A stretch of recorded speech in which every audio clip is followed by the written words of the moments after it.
Hi friends, நம்ம விஜய் மல்லி ஸ்டோரியில் வந்து பார்த்தீங்கன்னா கண்டிப்பாக நீங்கள் வந்து தம்ப்நெயில் பார்த்து தான் வந்திருப்பீங்க. மெயினாக இதாக தான் இருக்கும் இருக்கும் அப்படிங்கிற மாதிரி தான் வந்து நம்பப்படுது. ஏன்னா வந்து பார்த்தீங்கன்னா தீபன் சொன்னது எல்லாமே வந்து அவங்களோட தம்பி, அதாவது தீபிகா அவங்க தம்பி வந்துட்டு இந்த மாதிரி மல்லியை லவ் பண்ணாங்க, மல்லியும் இவங்களை வந்து அவங்க தம்பியை லவ் பண்ணாங்கங்கிற மாதிரி சொல்லியிருக்காங்க. அது மட்டும் இல்லாமல் பர்சனலாக அவர் சைட்ல இருந்து, தீபன் சைட்ல இருந்து இவங்களும் இவங்க மச்சானும் வந்து பேசிட்டு இருக்கும் போது வந்துட்டு கண்டிப்பாக வந்து அவரும் வந்துட்டு நான் உங்ககிட்ட நான் பேசுனேன் செய்கிறேன் அப்படிங்கிற மாதிரி எல்லாம் சொல்லியிருக்காங்க. ஸோ இதெல்லாம் நான் பார்த்து கேட்டதெல்லாம் வச்சு பார்க்கும்போது கண்டிப்பாக வந்து இந்த மல்லியும் இவங்களோட தம்பி, அதாவது தீபிகா அவங்க தம்பியும் ட்ரூவா லவ் பண்ணியிருக்காங்க அப்படிங்கிற மாதிரி ஒரு கதையை வந்து ஜோடிக்க தோணுது. ஏன்னா ஒன் சைடில் தானே இவங்க விஷயங்கள் எல்லாமே கறந்துருக்காங்க. ஸோ இன்னொரு பர்சன், இப்போ பார்ட்னர் அப்படின்னாலே இன்னொரு பர்சனை கேட்டால் மட்டும்தான் இதோட ஃபுல் விவரம் தெரியும். ஸோ அது யாருமே கேட்கல. அட்லீஸ்ட் தீபனாவது வந்து மல்லி அண்ட் விஜய் கிட்ட வந்து இந்த விஷயங்கள் எல்லாமே சொல்றாரு. பட் ஆனா தீபிகா வந்து இதுதான் அப்படிங்கிற ஒரு சின்ன ஹிண்ட் கூட கொடுக்காம மல்லியை என்னென்ன பண்ணணுமோ எல்லாமே வச்சு செஞ்சுட்டு இருக்காங்க. ஆனா இவர் வந்து கொஞ்சம் கருணப்பட்டவர் அப்படிங்கிறதுனால ஓப்பனா வந்துட்டு மல்லி கிட்ட, விஜய் கிட்ட இந்த விஷயத்த வந்து சொல்லிட்டு இருக்காரு. அவரும் ஃபர்ஸ்ட் டைம் சொல்லலைங்க. ஏன்னா அது ஃபேமிலி ப்ராப்ளம் அப்படிங்கிறதுனால பெருசா சொல்லலை. என்னதான் அவங்க டைவர்ஸ் ஆன ஒய்ஃபாவே இருந்தாலும் ஸோ அவங்கள விட்டு கொடுக்க முடியாது அப்படிங்கிற மாதிரி தான் அவரும் நினைக்கிறாரு போல. ஸோ அதனால சொல்லாம இருந்தாரு.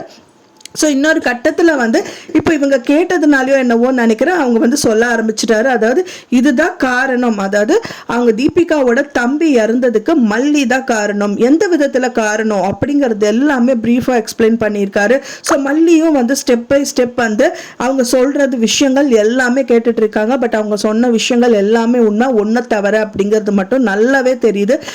அங்கே நடந்த சந்தர்ப்பங்கள், அதாவது இப்போ தீபிகா அவங்க தம்பி வந்துட்டு அந்த போலீஸ் ஸ்டேஷன், அதாவது போஸ்ட் ஆஃபீஸ்க்கு வந்து வேலைக்கு வரும்போது அவங்களுக்கு நிறைய இடையூறுகள் வருது. இப்போ யாரா இருந்தாலும் வந்து ஒரு இடத்துக்கு போகும்போது அவங்களுக்கு நிறைய விஷயங்கள் சாப்பிட்றது, அப்புறம் இருக்கிற இடம், அப்புறம் அங்கே இருக்கிற ஃபெசிலிட்டி எப்படி மேனேஜ் பண்ணுறது, ஸோ எந்த டயத்தில் கடை திறக்கும் சாப்பிட்றதுக்கு, அண்ட் டீ கடை எந்த டயத்தில் திறக்கும், ஸோ இந்த ஊரோட சூழ்நிலைகள் எந்த மாதிரி இருக்கும் அப்படிங்கிறதெல்லாம் விசாரிக்கிறதுக்கு வந்து ஒரு பர்சன் கண்டிப்பாக தேவைப்படும். ஒரு பர்சனோ ரெண்டு பர்சனோ, ஆனால் ஊருக்காரங்க சப்போர்ட் பண்ணணும் அப்படிங்கிற மாதிரி தான் பார்ப்பாங்க.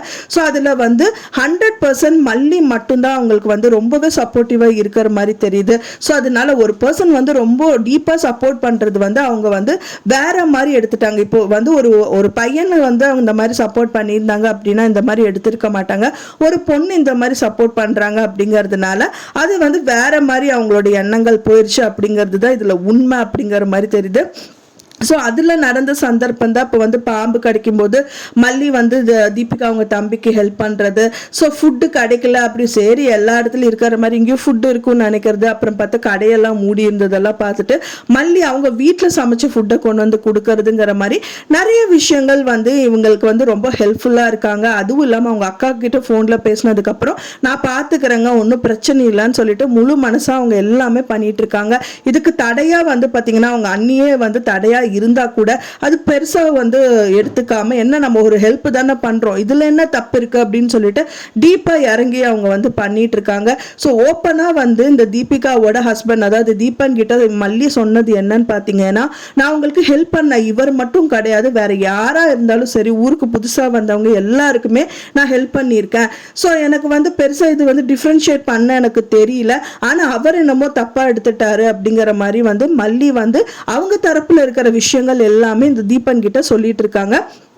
சரி எல்லாமே இருக்கட்டும் மல்லி, நீங்கள் ரொம்ப மணிக்கணக்காக வந்து பார்த்தீங்கன்னா தீபிகா அவங்க தம்பிக்கிட்ட பேசிகிட்டு இருந்ததா அவர் வந்து என்கிட்ட சொல்கிறாரு அப்படின்னோடனே கண்டிப்பாக அந்த பாயிண்ட் வந்து யோசிக்கக்கூடிய பாயிண்ட் தான். பட் ஆனால் மல்லி வந்து அதையும் வந்துட்டு மறுத்து சொல்கிறாங்க. கண்டிப்பாக நான் அவங்ககிட்ட நான் பேசவே இல்லையே, நான் ஹெல்ப் பண்ணுவேன் இல்லைன்னு சொல்லலை, பட் ஆனால் மணிக்கணக்கால நான் அவர்கிட்ட பேசினதே கிடையாது, வருவேன் அவங்க இருக்க ஏதாவது ஹெல்ப் பண்ண பண்ணிவிட்டு நான் அங்கேருந்து கிளம்பிடுவேன், அவ்வளோதானே தவிர வேறு எதுவும் நான் பேசினது கூட கிடையாது அப்படிங்கிற மாதிரி சொல்லும்போது, இல்லையே அவனே என்கிட்ட சொல்லியிருக்க அப்படிங்கிற மாதிரி தீபன் சொல்லும் போது மல்லி ரொம்ப வியந்து போயிடுறாங்க. அப்பவே தெரிய வருது தீபனே அவ தீபிகா அவங்க தம்பியா அவங்க வாயில சொல்லியிருப்பாங்க, இந்த ட்ரீம் வந்து ட்ரூ ஆகணும்னு நினைக்கிற மல்லின்னு ஒரு வார்த்தை வந்து யூஸ் பண்ணியிருப்பாரு. ஸோ இதுல இருந்து நமக்கு நல்லா தெரிய வந்து இப்போ கண்டிப்பா அவர் வந்து ஒரு ட்ரீமா தான் மல்லியோட விஷயங்கள் எல்லாமே ஏத்துட்டு இருக்காரே தவிர அவங்க அவளோட வாழ்க்கையில வந்தது, அவங்க கூட ரொம்ப நேரம் பேசிட்டு இருந்தது, அவங்க கூட இருக்கிறதுங்கிற மாதிரி அவரே நினைச்சுக்கிறாரே தவிர கண்டிப்பா அது வந்து சாத்தியமான உண்மையே கிடையாது.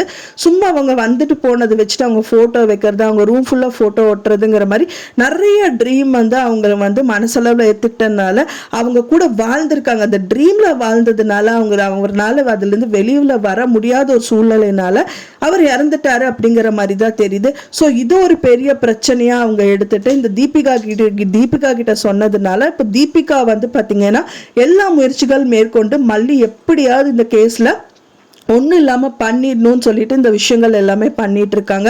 ஸோ இவங்க எல்லாரும் போயிட்டு தீபிகா கிட்ட மெயினாக உட்காந்து பேசணும். தீபன் பேசினா கண்டிப்பாக கேட்க மாட்டாங்க, மல்லி பேசினாலும் கேட்க போகிறதில்ல.